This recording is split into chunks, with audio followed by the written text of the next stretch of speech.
Sandeep Vachaspati BJP. നേതാവ് telephone ലൈനുണ്ട്. Sandeep, ഇപ്പോൾ സമസ്ത ആവശ്യപ്പെട്ടിരിക്കുന്നത് 45 ലക്ഷത്തിലധികം ജനങ്ങൾ മലപ്പുറത്തുണ്ട്. അവിടെ ഭരണനിർവഹണപരമായ നിരവധി പ്രശ്നങ്ങളുണ്ട്, ജനസംഖ്യാനുപാതികമായുള്ള കാര്യങ്ങളുണ്ട്. അങ്ങനെ അത് വിഭജിക്കുകയും 2 ജില്ലകൾ രൂപീകരിക്കുകയും ചെയ്യണമെന്നാണ് മുസ്ലിം സംഘടനകൾക്കിടയിൽ നേരത്തെ ഉണ്ടായിരുന്ന ഒരു അഭിപ്രായമാണ് ഇപ്പോൾ സമസ്ത കൂടി മുന്നോട്ട് വെക്കുന്നത്. അല്ല, ഇതുതന്നെയാണ് നമ്മൾ കഴിഞ്ഞ കുറെ കാലങ്ങളായി ചൂണ്ടിക്കാണിച്ചുകൊണ്ടിരിക്കുന്നത്. നമ്മുടെ ഭരണഘടനയ്ക്ക് വിരുദ്ധമായ രീതിയിൽ ജനസംഖ്യാ വർധനവുണ്ടാക്കുക, അതിനുശേഷം ആ പ്രദേശം തങ്ങളുടേതാക്കി മാറ്റി അവിടേക്ക് ഈ പറഞ്ഞതുപോലെ ശരീഅത്ത് നിയമം കൊണ്ടുവരിക എന്നൊക്കെയുള്ള ഒരു ലോങ് ടേം അജണ്ടയുടെ ഭാഗമാണിത്. 2047 ഇന്ത്യയെ ഒരു ഇസ്ലാമിക രാഷ്ട്രമാക്കണമെന്ന ജമാഅത്തെ ഇസ്ലാമിയുടെയും SDP-യുടെയും അടക്കമുള്ള മത തീവ്രവാദ സംഘടനകളുടെ നിലപാട് തന്നെയല്ലേ ഇത്? ഇപ്പോൾ ഇവര് വികസനത്തിന്റെ പേരാണ് പറയുക. നിങ്ങൾ നോക്കൂ, മുസ്ലിം ഭൂരിപക്ഷമുള്ള പുതിയ ജില്ലകൾ, പ്രദേശങ്ങൾ സൃഷ്ടിച്ച് പ്രദേശങ്ങൾ കൈയടക്കി 2047 ആകുമ്പോഴേക്കും ഇത് ചെയ്യുക. ഇത് തന്നെയാണ് കഴിഞ്ഞ കുറെ കാലങ്ങളായിട്ട് പറഞ്ഞുകൊണ്ടിരിക്കുന്നത്.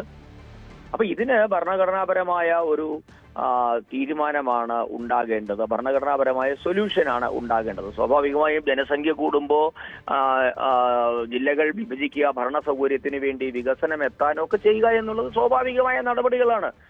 അത് നടക്കേണ്ടതുമാണ്. അത് കേൾക്കുന്ന സമയത്ത് ആർക്കും അതിനെ എതിർക്കാൻ പറ്റില്ല. പക്ഷെ ഇതിന്റെയൊക്കെ അടിസ്ഥാനം എന്താണ്? ഇതിന്റെ അടിസ്ഥാനം എന്നുള്ളത് അനിയന്ത്രിതമായ ജനസംഖ്യ തന്നെയാണ്.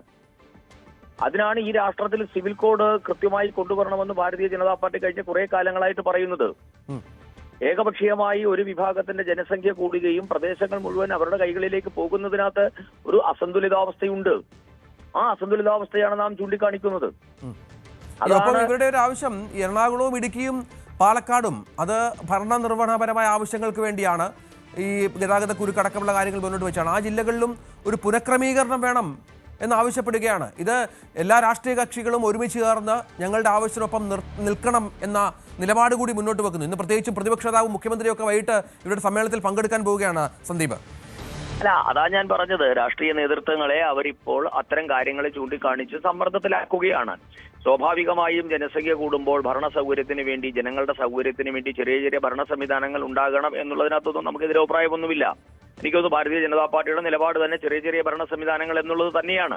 പക്ഷെ ഇതിന്റെ അടിസ്ഥാനം മതമാകുമ്പോൾ, ജനസംഖ്യ ആകുമ്പോഴുള്ള പ്രശ്നമാണ്. അവിടെയാണ് ഈ ഇഷ്യൂ ഉണ്ടാവുക.